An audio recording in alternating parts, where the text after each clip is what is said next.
and welcome back to the African Diaspora News channel. I am Wongel Zelalem bringing you this story. Today's story is about a young lady called Angelina Akiana. She's a Ghanaian young lady, and she disclosed something really disturbing, but at the same time, we've heard these stories, but maybe for some people this is a new information, especially for people that are in Africa and have never been exposed to racism, or they haven't faced it face to face, So people were shocked. She's Ghanaian, as I said, and she's a star, right? So now she is coming clean, and she's talking about her experience in China. So she applied for a job, a side hustle, like a gig. She was applying for a teacher role, and she said she passed, and they said, you qualify, but unfortunately we can't hire you. And she's like, why if I qualify?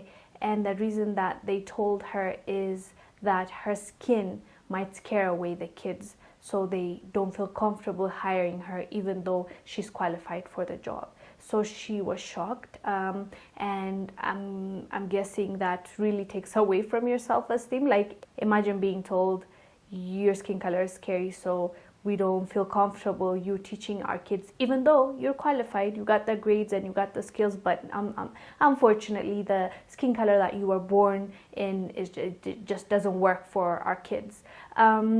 So she said it was really sad and it was disheartening for her. Even though she enjoyed living in China, she said it was beautiful, but the racism was too much for her.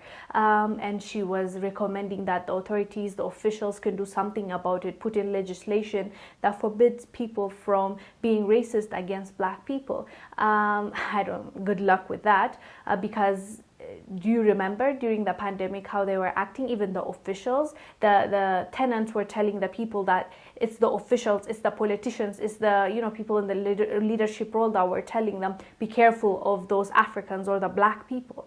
So I don't know who will be interested enough for passing a legislation. Like, it's a good enough reason to help out a Black person. Like, good luck with that, but that's what she suggested. But at the end of the day, it's their own country, What we can do is create awareness amongst our brothers and sisters so that they know not to travel there and put themselves in harm's way or hurt themselves. We talk about the effect it has on you when it comes to you being denied medical aid. Remember, we talked about the pregnant lady, or them not allowing you to eat next to a Chinese person, or in a subway, or in the train. When you get in the train, they move away. We talk about they're treating you like you're less than a human, right?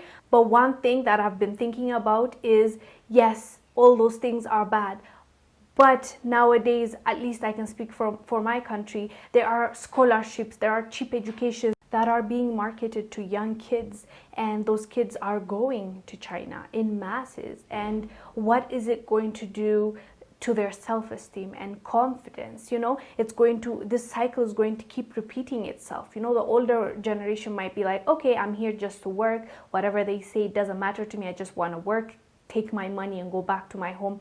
That might be the mentality some people might have. As you grow older, you tend to not care that much about what people think about you. But young kids, like teenagers, they go there and they face that racism, and they're being told your skin color is so bad that it will scare away the kids.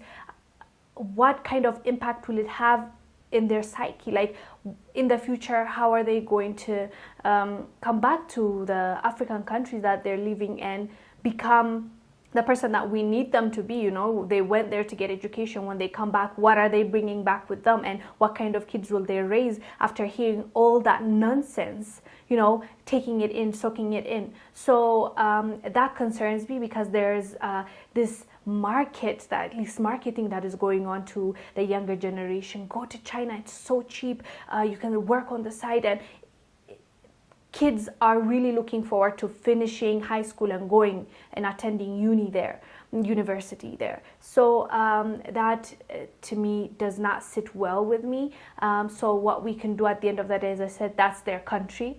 We can be mad all we want. There's not much we can do. We can ask them to change the legislation, but think about that. Like, how successful will we be? for me, what I want us to focus on is talk about it, let our brothers and sisters know, neighbors, friends, niece, nephews, and they should not aspire to go there and work. Instead, do your best in your own country and try to come up with something new, or make it in your own country. Let's do this together instead of wanting to go there and be belittled, feel like you're less than, or in this case, a monster. So she went back to Ghana. Now she's like a famous person, so she's doing well. Thankfully, she didn't let that hurt her or change her path. So she's doing well. I'm happy about that, and I hope a lot of people can take note from this and not feel like it would be better to move to China for you to change your life, because is it worth it? Think about it.